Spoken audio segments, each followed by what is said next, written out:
Qui êtes-vous?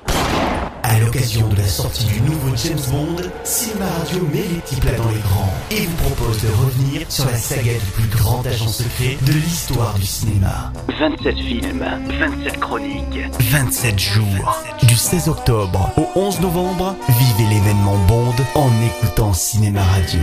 Bond, James Bond. Diamonds are forever. They are all I need to please me. They can stimulate and tease me.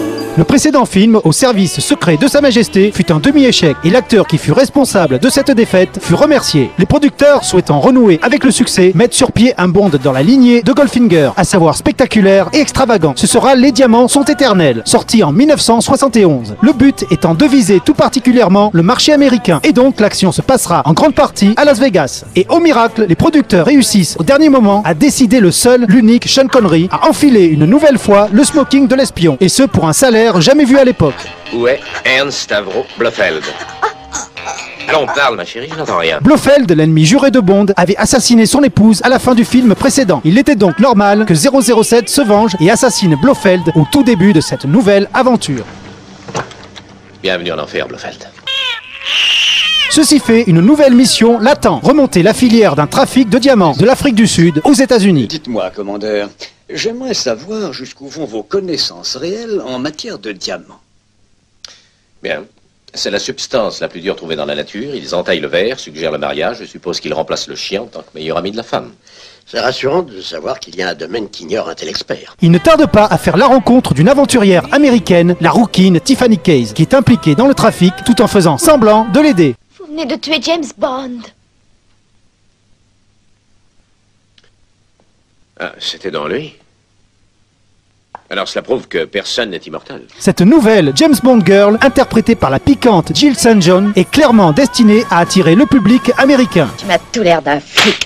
En effet, c'est une ravissante idiote, vulgaire, très peu habillée et très changeante au niveau de la moralité, jusqu'à ce que Bond la remette dans le droit chemin, bien sûr. Vous avez un peu plus de fesses que d'habitude.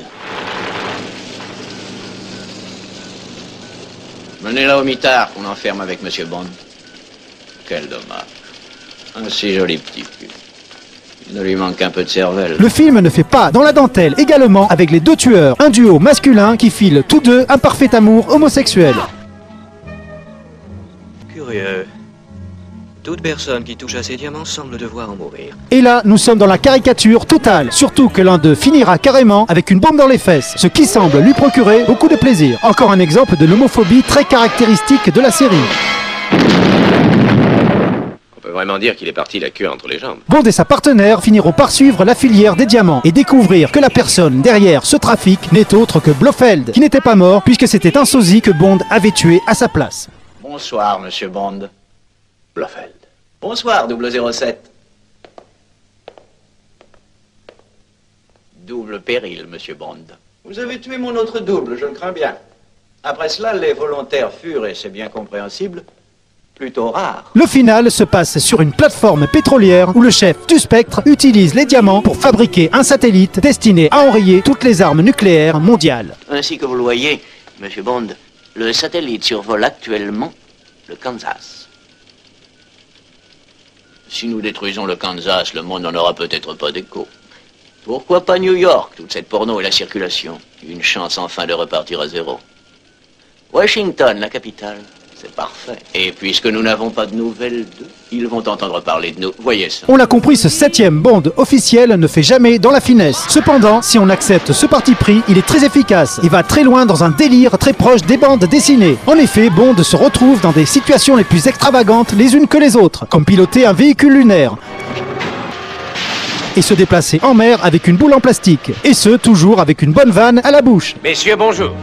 Service mondial anti-pollution. Nous nettoyons le monde et nous pensons que c'est le bon endroit pour commencer. Et cela fonctionne très bien, beaucoup mieux en tout cas que les deux films qui vont suivre, qui continuent dans la lignée des Diamants sont éternels, mais avec beaucoup moins d'inspiration. Je m'appelle Abondance. Ah, ce nom vous va bien. Abondance de la queue. Ça vous vient de votre père, je pense. Mais ce sera l'objet d'autres chroniques, et en attendant, n'oubliez jamais que son nom est... James Bond.